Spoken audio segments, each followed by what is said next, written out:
Bienvenue, mes frères et mes sœurs, à l'émission Doctrine chrétienne. Et aujourd'hui, nous allons parler, avec la grâce de Dieu, de la deuxième partie. La première partie, c'était la révélation des Écritures. Et là, nous allons voir le Dieu trinitaire. Le Dieu trinitaire.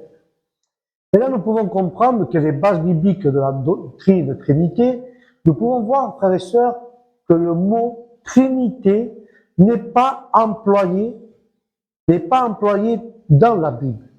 Il apparaît à la fin du IIe siècle, d'abord sous la forme grecque, triade, dans les écrits de Théophile, puis sous les formes latines, Trinité, sous la plume de Tertullien. Mais aussi, on entend par là qu'il y a un seul Dieu, en trois personnes. Alléluia, trois personnes, une seule nature, Dieu. Et ces trois personnes sont égales entre elles, distinctes, inséparables. Dans certaines langues, comme l'allemand, on parle de la triunité. En allemand, on parle de la triunité, ce qui est encore plus expressif. Le mot est absent de l'écriture, car la vérité qu'il exprime est clairement enseignée, et nous allons procéder avec la grâce de Dieu par étapes. Il y a un seul Dieu. L'Ancien Testament souligne cela d'une façon massive. Il serait fastidieux de citer, même sous forme de référence, tous les passages, frères et sœurs, tous les passages, et nous bornons-nous aux plus caractéristiques. D'emblée, le premier verset de la Bible nous met en face du Dieu unique. Au commencement, Dieu créa le ciel et la terre.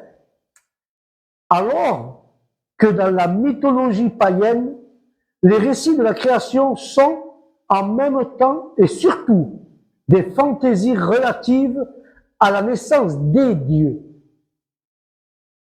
Procréés les uns pour les autres, et souvent de la manière et de la matière. Ici, nous avons l'origine, un seul créateur, tout puissant, sans rien ni personne à côté de lui. Alléluia.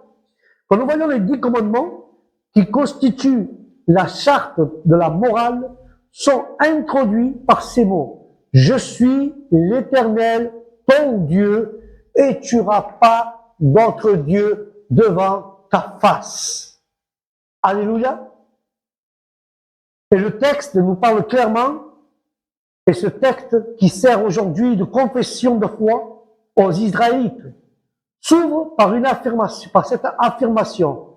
Écoute, Israël, l'Éternel, notre Dieu, l'Éternel est un Dieu. Alléluia. Les prophètes ne se laissent pas opposer par les idoles. Et les idoles qui ne sont pas que du vent et du vide. Les idoles sont que du vent et du vide, frères et sœurs. Alléluia. L'Éternel, en dehors qu'il y a un point de Dieu. En dehors de qu'il y ait un point de Dieu. Alléluia. Le Nouveau Testament n'a pas un autre message en disant Jésus répand son conte d'affirmation de Moïse, le Seigneur notre Dieu, le Seigneur est un. Face aux prophéties d'idolâtrie de son temps, l'apôtre Paul proclame l'existence du Dieu vivant, créateur, unique et souverain. Les démons même sont obligés de le croire et ils tremblent. Si aux yeux des païens, il y a plusieurs dieux et plusieurs seigneurs, pour nous, il n'y a qu'un seul Dieu le Père et un seul Seigneur, Jésus-Christ. Alléluia. Et c'est pour ça que le Père, le Fils et le Saint-Esprit sont un. Et ça, nous voyons qu'à la lumière de ces textes, nous devons rejeter non seulement les polémiques, mais nous aussi ce qu'on appelle le ténitisme, cette hérésie qui prétend que le Père et le Fils et le Saint-Esprit sont trois êtres totalement distincts et a trouvé quelques définitions dans l'Église d'Orient du VIe siècle et plus près de nous, chez les Mormons aussi, ils croient cela. Mais moi, je vais essayer de vous éclairer à travers le Père, le Fils et le Saint-Esprit sont tous les trois appelés Dieu dans les Écritures. Dieu le Père est Dieu. Jésus est Dieu et le Saint-Esprit est Dieu. Trois personnes, une seule nature, Dieu. Alléluia. Il est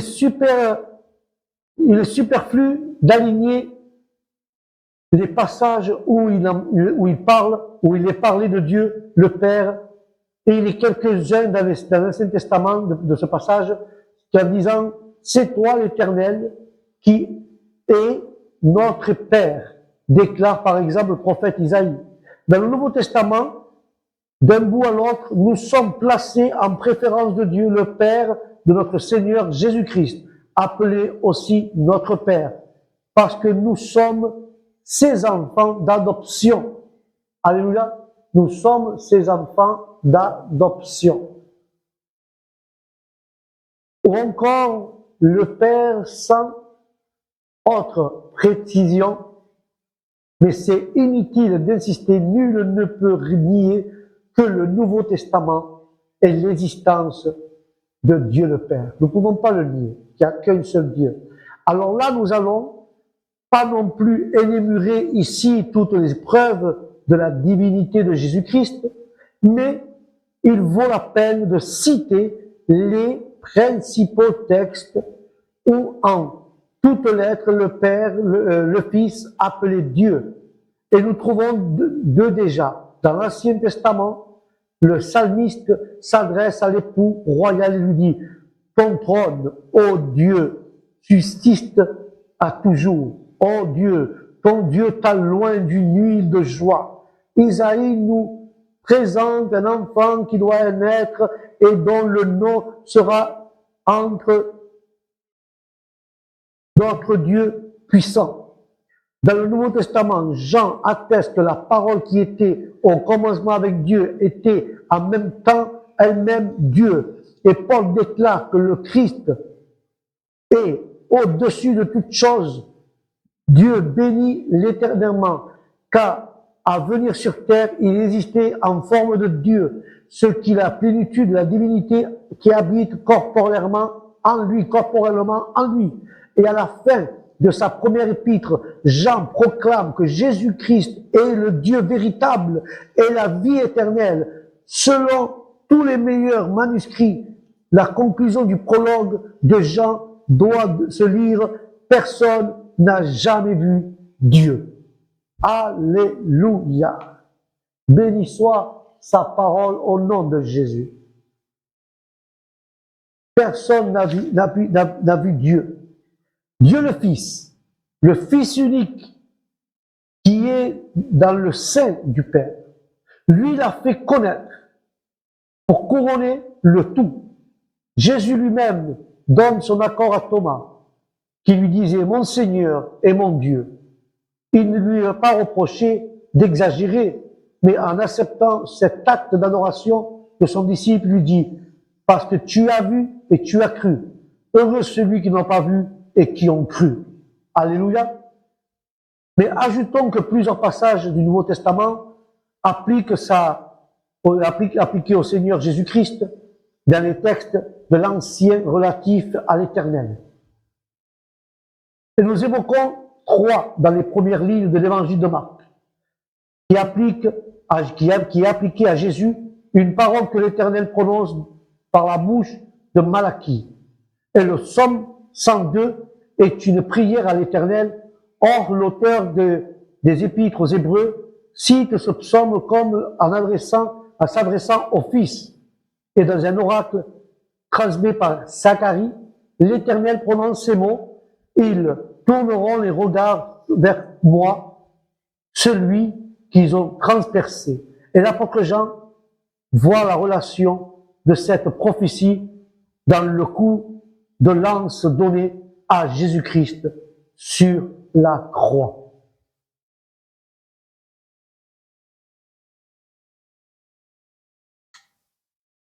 Le Saint-Esprit, lui aussi, est Dieu. Et nous nous attardons pas de le citer dans les nombreux passages où une activité divine lui est attribuée. Mais signalons que d'après une déclaration de Pierre, on peut établir l'équitation. L'équitation, c'est mentir à l'Esprit Saint. C'est mentir à Dieu. En biffant les temps et les termes semblables, comme or le droit de le faire dans une équation et aboutit à cette conclusion. L'Esprit Saint est Dieu. Ailleurs qu'il est écrit que nous sommes le temple de Dieu, du moyen que l'Esprit habite en nous. Comme le Fils, le Saint-Esprit peut être identifié dans l'Éternel, avec le mot éternel. Dans le livre d'Exode, nous lisons, quand Moïse entrait devant l'Éternel pour lui parler, il ôtait le voile, et Paul évoque ce texte en disant, lorsque l'on se tourne vers le Seigneur, le voile est ôté. Et il ajoute, or le Seigneur, c'est l'Esprit. Alléluia. Comme en général, les anti-trinitaires nient les caractères personnels du Saint-Esprit. Il ne sera pas utile d'aborder ici ce problème, car les preuves ne manquent pas à cet égard. Les traits distinctifs d'une personne intelligente, volonté, sentiment, sont attribués au Saint-Esprit. Il sonde tout même les profondeurs de Dieu. Il attribue ses dons comme il le veut. On peut l'attrister. Jésus le présente comme le paradis, c'est-à-dire quelqu'un qu'on peut appeler après soi comme un avocat, un consolateur, ce qui implique une activité personnelle de plus. Il appelle notre paradis. Le Saint-Esprit est donc un être semblable à Jésus-Christ, dont la personnalité ne peut être niée. Notons aussi, frères et sœurs, que le mot esprit en grec est de neutre, mais que souvent le pronom correspond. Alléluia. Et là, nous pouvons voir que le pronom correspond. Quand le pronom correspond, frères et sœurs, il est au masculin, tout en tant que l'auteur sacré était convaincu que le Saint-Esprit est une personne, frères et sœurs. Le Saint-Esprit est une personne, la troisième personne de la Trinité. Pourquoi a-t-on tendance de mettre en doute la personnalité du Saint-Esprit? Pourquoi mettons-nous ça en doute?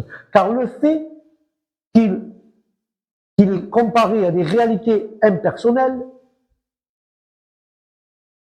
et souvent nous le comparons à l'eau, au feu, mais il a été en continu par un argument sérieux, car Jésus aussi se compare à la lumière, au pain et au chemin, et à la porte. Jésus se compare au pain, au chemin, à la lumière et à la porte. C'est plutôt un motif psychologique qui peut expliquer, mais non justifier. Car la difficulté que certains éprouvent à cet égard, en général pour être conscients d'une relation personnelle, nous avons besoin d'être vis-à-vis de quelqu'un. Nous avons aucune peine de nous sentir face à face, de nous sentir face à face avec Dieu. Le Père est avec Jésus-Christ et le Saint-Esprit. C'est un peu différent. Certes, il existe en dehors de nous, mais il a aussi en nous, et nous n'avons donc pas au même degré. Mais l'expression être vis-à-vis de lui, et du coup de son caractère personnel, ne nous paraît pas évident, car les déclarations des Écritures n'en sont pas moins décisives de leur lumière. Nous pouvons avoir des convictions fermées. Mais il convient donc d'écarter la position des théologiens du IVe siècle, qui précisaient du nom de Penatomaque, les averses de l'esprit. Parce qu'ils considèrent que le Saint-Esprit, comme une créature, doit aussi fausse est la thèse défendue aujourd'hui par les témoins de Jéhovah, les adeptes de la science chrétienne et la plupart des modéismes, thèse selon laquelle le Saint-Esprit ne serait qu'une puissance impersonnelle, une influence divine, en un mot quelque chose, en effet, et il est quelqu'un. Très souvent dans le Nouveau Testament, le Père, le Fils et le Saint-Esprit sont mentionnés ensemble, tantôt parallèles, tantôt dans leur relation mutuelle. Cela implique que malgré leur unité, ils sont distincts l'un de l'autre, lorsque même l'homme est marié, père, citoyen, engagé dans telle ou telle profession, membre de telle ou telle église, il exerce des fonctions diverses tout en ayant une seule et même personnalité. Le Père, le Fils et le Saint-Esprit ont plus que des activités diverses, mais ils ont chacun une personnalité distincte. C'est pourquoi ils peuvent être mentionnés côte à côte, comme dans les formules baptisantes, au nom du Père, du Fils et du Saint-Esprit. Ils doivent tous les trois pour un baptême, le Père, le Fils et le Saint-Esprit. Ils sont côte à côte tous les trois, même dans les bénédictions, frères et sœurs, même dans les bénédictions. Je bénis au nom du Père, du Fils et du Saint-Esprit. Il doit y être les trois. Que la grâce du Seigneur Jésus-Christ, l'amour de Dieu et la communion du Saint-Esprit soient avec nous tout le temps, frères et sœurs. Mais quand nous voyons dans la Bible certains textes, frères et sœurs, quand nous voyons certains textes qui montrent que les trois ne sont pas interchangeables, à moins que l'intercation par la volonté du Père, le Fils, a été conçue dans le sein de Marie, parce que le Saint-Esprit est venu sur elle. Lors de son baptême, Jésus est visible sur la terre et la voix du Père se fait entendre et le Saint-Esprit descend en forme de colombe. À la croix, le Christ est offert à Dieu par un esprit éternel.